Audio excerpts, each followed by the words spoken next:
colour? You look bizarre, baby. You look like a cartoon Does character. anyone else want to guess? Oh, it's so disgusting.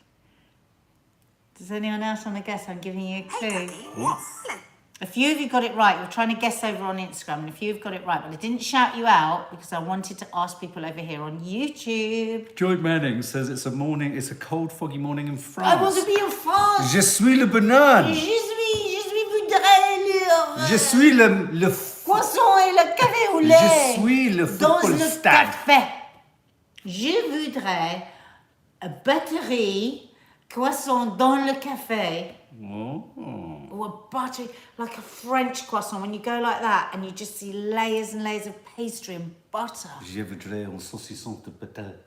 What? You want a saucisson of what? Je voudrais un sausage de butter. Oh, battu sausage. Ah oui. Battu saucisson. Ah oui. A battu saucisson. Let's do. This is a scene from a really leading French film. Très bien. There you go. That's it. Do you know what? You probably don't know this about me, Mark. I used to watch French films all the time when I was a teenager. Did you? Which ones did you like? Oh, you know me. I don't remember the birth date of my own children. That 400 I pushed through my Did own you like the old vagina on the French- floor over there. I don't remember the date. I'm not going to remember a French. I'm not going to remember. I can't remember things like that. Look at my accidental hair. Mark, tell them about my hair. She woke up this morning. I said, "Good grief, Nadia! You look like. You look incredibly curly haired." I didn't Just what say have you frizzy. done? I said, "What have you Just done?" what have you done to your hair? I haven't even With all due looked. respect, you've come downstairs 2 stone lighter and curly head. It's like we've gone back in time. I haven't even looked in the mirror. I went, what, why? What do you mean? He goes, it's really. Excuse me. He goes, it's really curly. I just went to bed last night. I put conditioner in my hair and I wrapped it in a t-shirt, and then I woke up like this. Oh, Philippa Marley, morning. I'm in the Premier Inn, Bournemouth Seafront. Lovely. Send my love to Bournemouth. Oh, send Bournemouth. I mean, I have a love-hate I don't- relationship yeah. with Bournemouth, but up the coast, Christchurch and Muddyford, it's a Bournemouth place. can be a bit rough. I've got, if you've seen my Instagram post, I've got an enormous suit of armour on right now. That's why I've put this on. I just feel a bit, I keep having really microscopic ups and downs. And Nadia's been cheering me up, actually. She's been in a very lovely mood. And that's nice. Ellie Groves, literally, Mark. That's the phrase that Maddie uses. Oh, I've got to show you this. Emma, I just got your message on Instagram. I will answer. I'm going to show you this, guys. So we went to see a film last night called, don't say what we thought of it. We went to see a film last night called Antlers. Me, Maddie, Kiki, and a friend of Kiki's.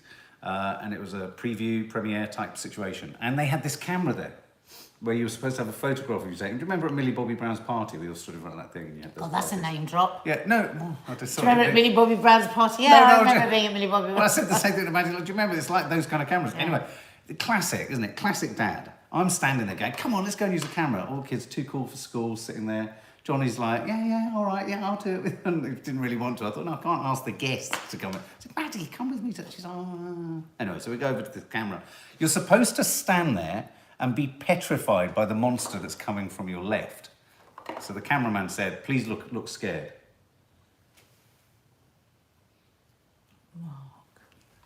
What were you thinking?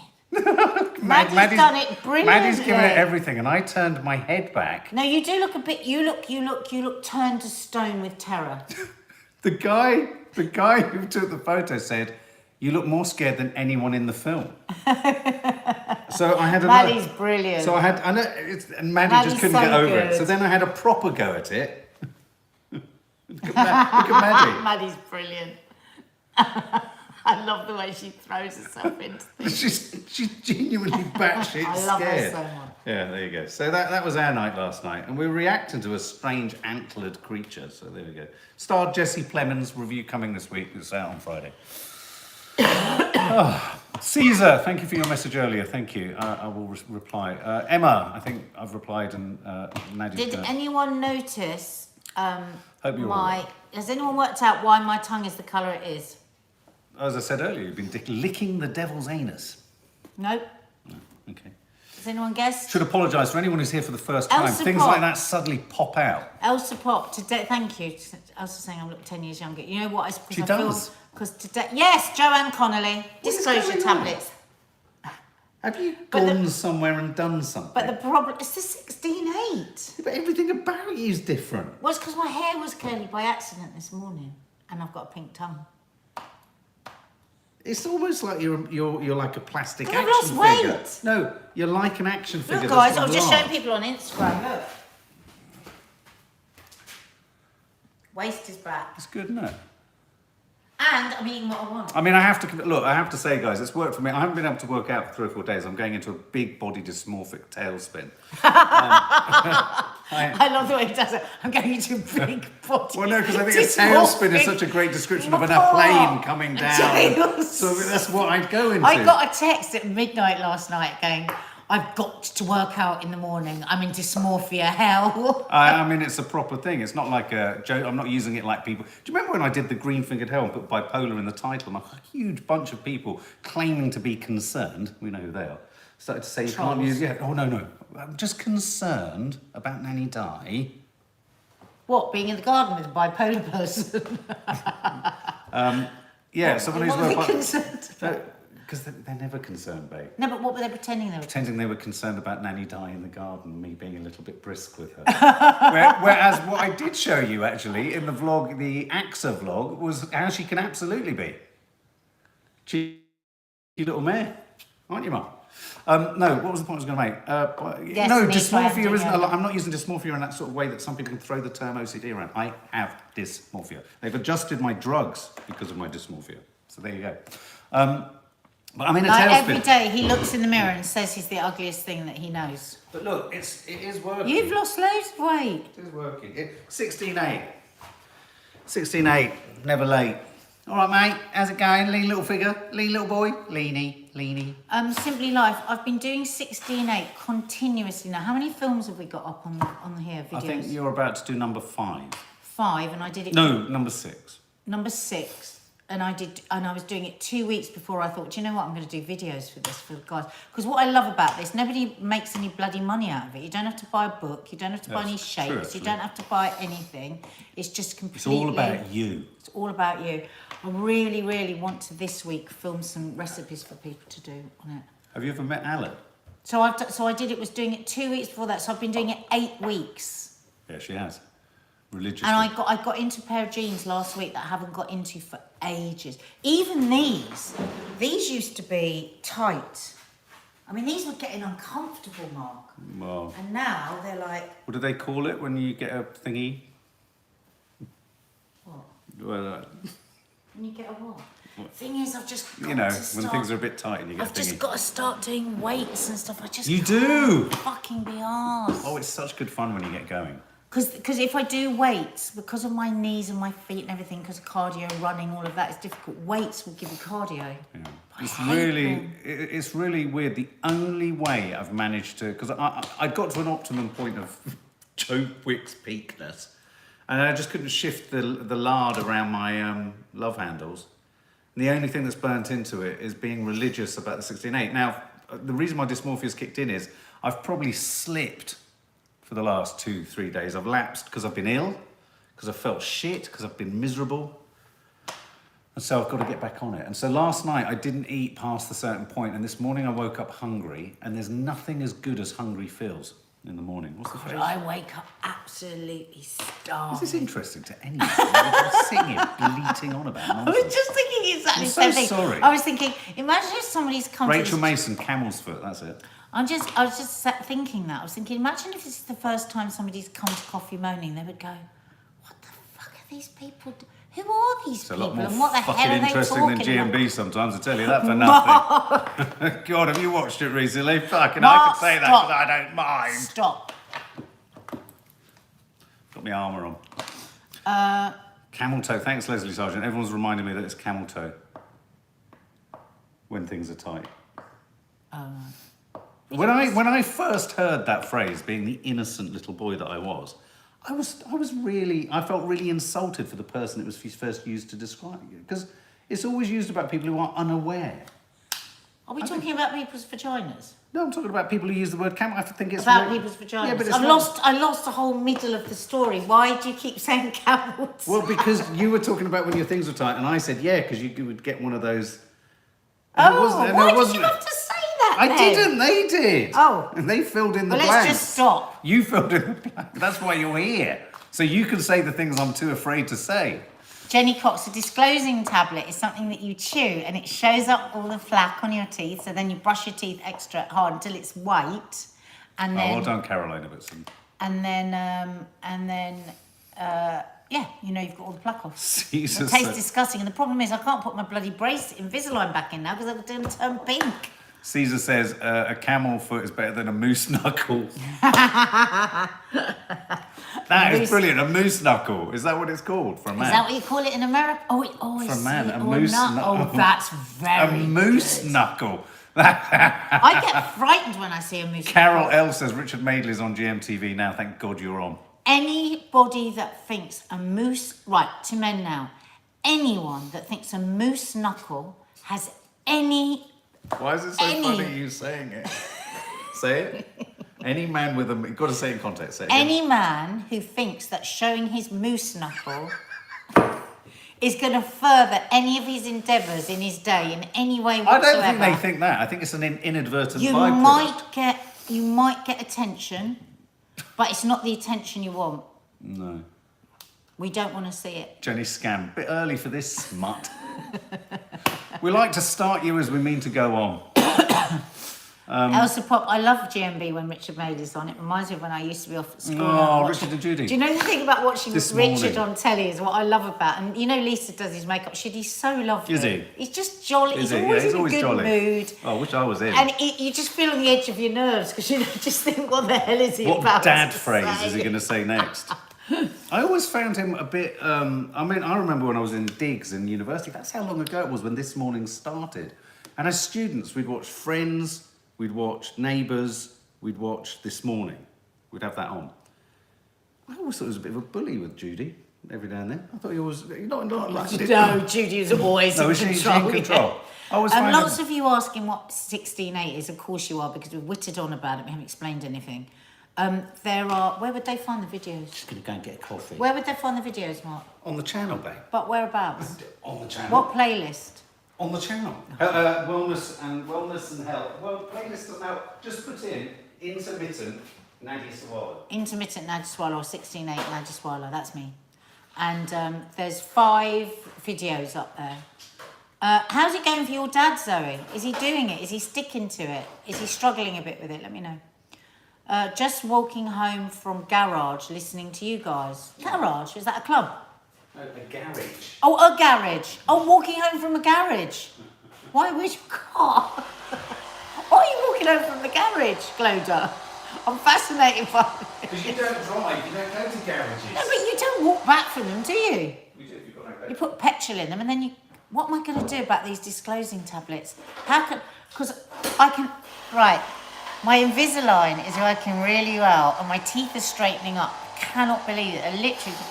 But if you leave them out, even for a couple of hours, your teeth start to move back. But I can't put them in because I'm going to have pink teeth.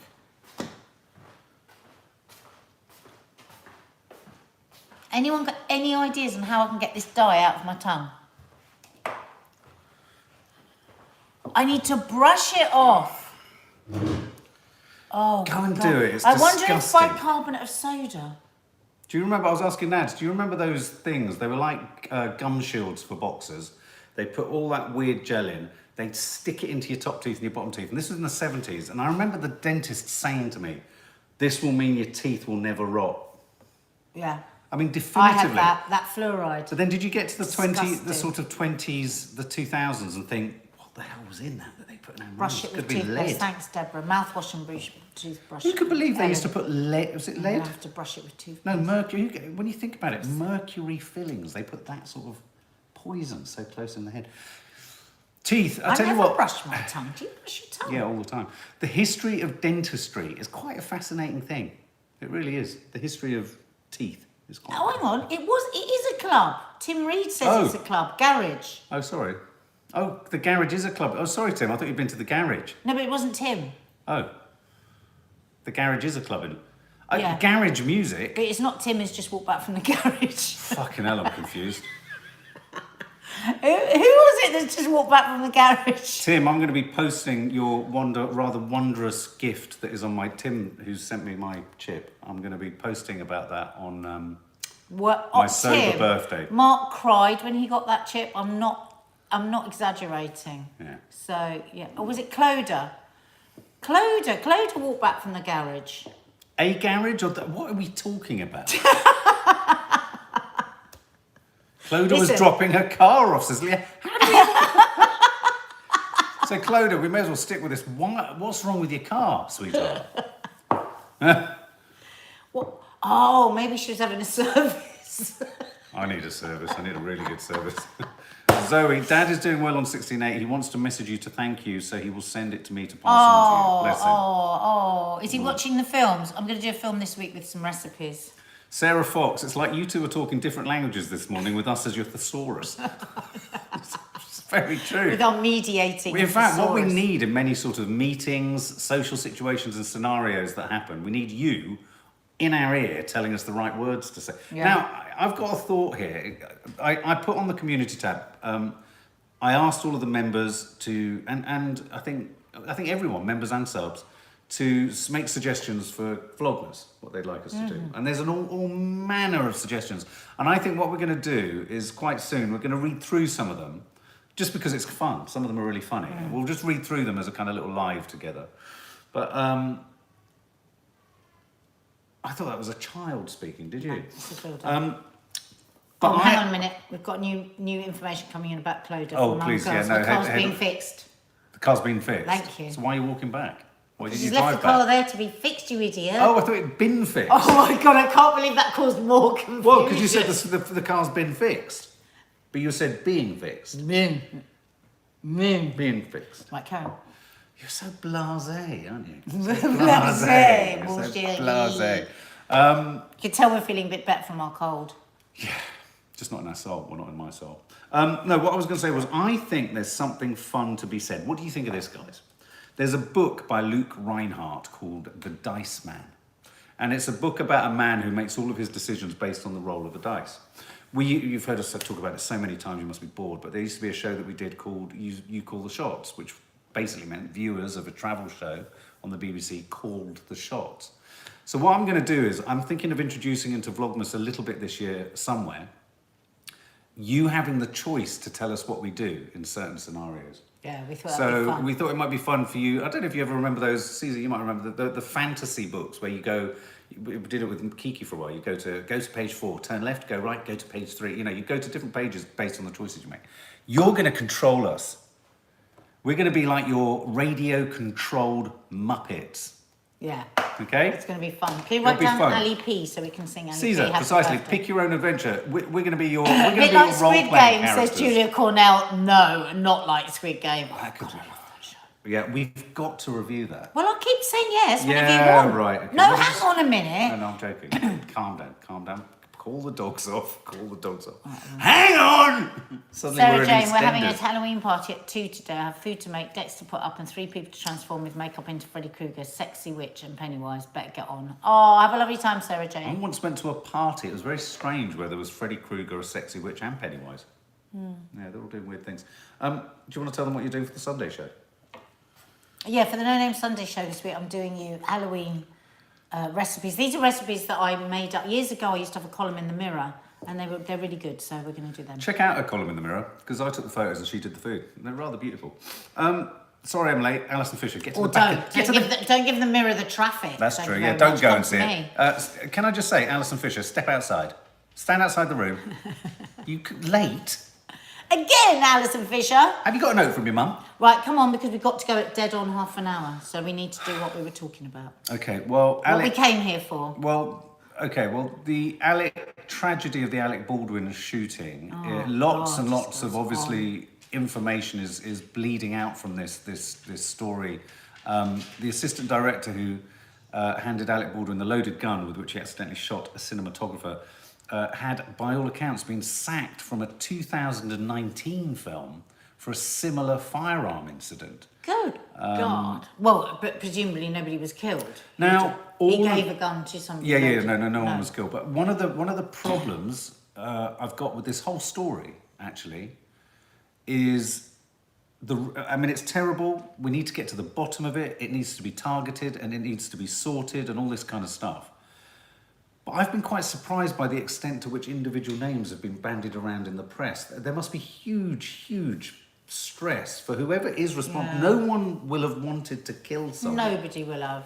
And I think it's just important to say that in a sense, the vultures are circling to find the person who, now, for the family and for the health and safety of any crew and for Alec Baldwin as well, there have to be answers and there has to be a responsibility taken somewhere.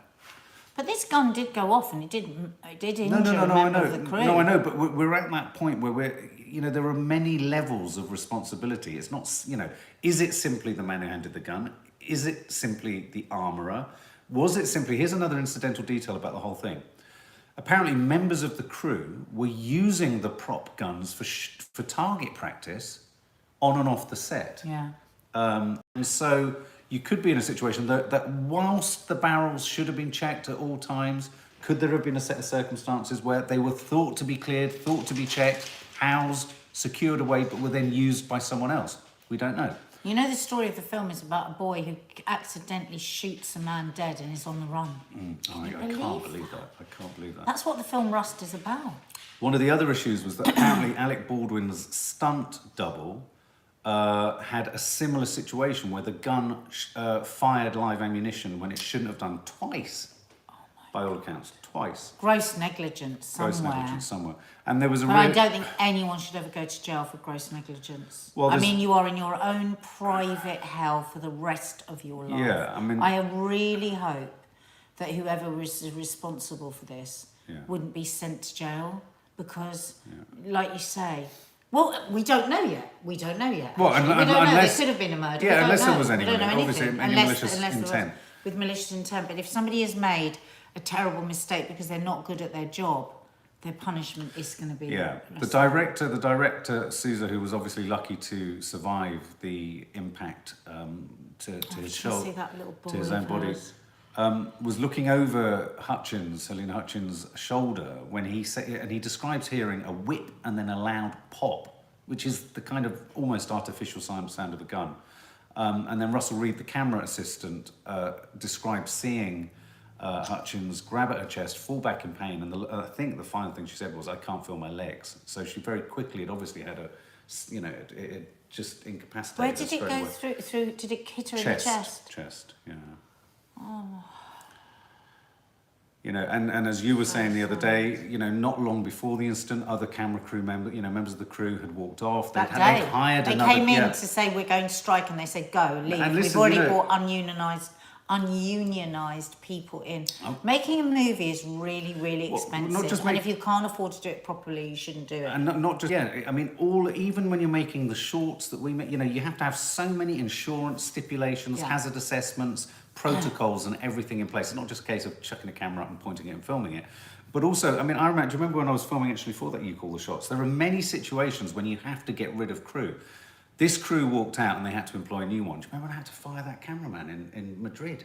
Yeah. I had to get rid of him because he refused to do certain things that had to be done. So I picked up the camera and shot it myself. And it's, you have these, there are many situations. I do think as an industry, there's this kind of, what's it called when you're sort of so precious? There's this self-belief that nothing in the world matters more than show business. And I think corners start to be cut. They almost think, so it's like risks start to be taken because it's felt like this is more important than anything else. I think people get a little bit gobbled up with the idea that they're in the film themselves. I was in a film years ago and the budgets were so tight, we were getting 4-hour turnaround. So we were being dropped off and then 4 hours later we were being picked up.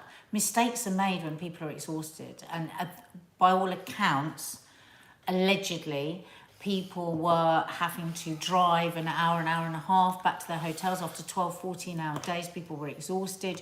The AD that's the first assistant director, is the bastard on set. It's They just like, always are. and everyone knows, and they have to be hated Yeah. because they're the ones that scream at people, because they have to drive. They have huge responsibility on their shoulders from the executive producers to get everything shot on time. So they're like, they will shout at people, and it's just expected. That's what first ADs do. Is it fair to say that if you're not a hated first AD, you're probably not very good? Yeah, I mean, mostly they do. They always were shouting. I mean, I remember the first time I did a movie being absolutely terrified because I didn't know. I didn't know that that's what they're like. So it is a bit of a See you, Tim. can't win job, actually. Yeah.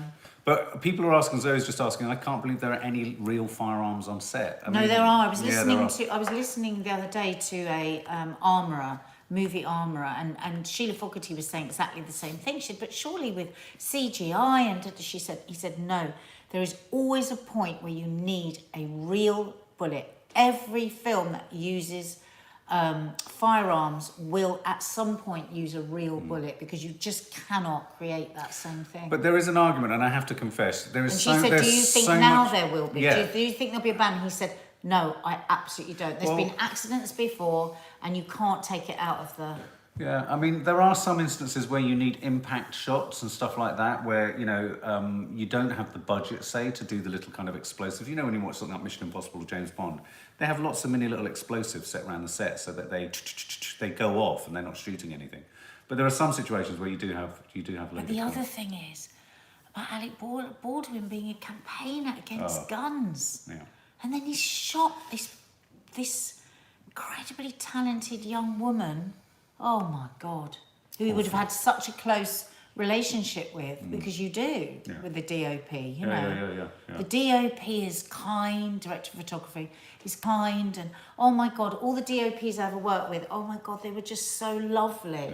Because I was always like I was young, I was like naive, I just didn't know, and I would like ask them for help, and they loved it. Yeah. Oh my God, I got And them so wrong. DOPs are always quite a sort of sobering presence. You Yeah. can see lots of directors talk about the fact that their DOP will just calm things down. Calm things down. They're quite uncle-like or auntie-like in this case. Just quickly moving on. Climate hopes fade. I've popped in there. It just feels like it's a bit of a damp squib, isn't it? The whole Glasgow. Well, even bouncing Bunny Boris yesterday he was like, I'm a sounded broken man. Yeah, and it has- Did you see him talking? And it had only just started. Got no hope. No hope. I'm yeah. broken. So none of the major sort of polluters are there. Everyone's missing their targets. I think they were saying that we were something like 30 years off, or we'd missed all our targets already, and we're in a desperate race against time. How many more times can we hear the eternal clock of eternity ticking over our heads before anything can be done? My worry is that we're never going to be able to join the dots on this across the planet. You know, as soon as one part of the country sorts itself out, we in microcosm can go, Britain is net, what is it? Net zero. Here's the other problem facing lots. Just want to quickly flag this up because this is a concern for governments, even though if we don't think it should be. Say you're a country like Britain, not that we will, but that charges for net zero before anyone else in the world. It's a game of chicken, because the cost and the compromise to your internal economy and social framework to do that leaves you incredibly vulnerable for other nations that don't do that to steal an advantage and get leverage over you. So it's not just a simple case of just doing it. You've got to do it in a guarded fashion. So good on that. So you're basically disarming yourself against Exactly. the nations that are still going to do exactly what they've always done. Exactly. And that is a huge part of the problem, that one can sit there, and obviously, I mean, all of our heart and our heart is with, you know, Extinction Rebellion and Insulate England and Britain, or whatever the world it is. You know, all of that, my heart is with it. The message. But the message and the need, but the actual practicalities of it, and this is where my heart goes, not heart, but this is where I recognise it's difficult for governments, is that if you just chase it solely, you will be entirely vulnerable to the world just taking advantage of you. And all of the net sort of... Unholy. So it's a Unholy difficult balancing mess. act, it really is. So that's that. You want to talk about bad breath? No, don't. We'll do that No, we'll do tomorrow that again. because we've got to get. Oh, we've this left done. Cops and Robbers to end. We're going to have to save that for tomorrow as Because- well. Just because we've got to Yeah. film stuff Yeah. before the builders get. Can we in. do a quick Julia Cornell? Let's say welcome, Julia. Welcome as a new Welcome, member. Julia Cornell. Welcome, Julia Cornwell. Welcome, Cornell, Cornell. Julia Cornell. Welcome to the family guest area. Welcome, Julia Cornell. Julia Cornell. You added well to Cornell because you said welcome. You can see how it slipped. Julia Corn, welcome. And Do you want Ali P, it's your birthday. Happy birthday to you. Happy birthday to you. Happy birthday, dear Ali P. Ali P. Happy birthday to you. Get the groove on. Guys, please hit the thumbs up. I've only just noticed 124. You're rubbish. We're thinking of keeping a sort of, doing that thing that films and dramas do and television programmes do, where they do a little tease at the end of the part to keep you coming back. So at the end of tomorrow, so stay till the end of tomorrow's Coffee MOANING, because at the very end, Nadia's going to strip off. Completely, aren't you? Well, I doubt if I'll be here. I've got a photo shoot. Oh, all right, okay. But do hit the like button just underneath us, guys. And what was I going to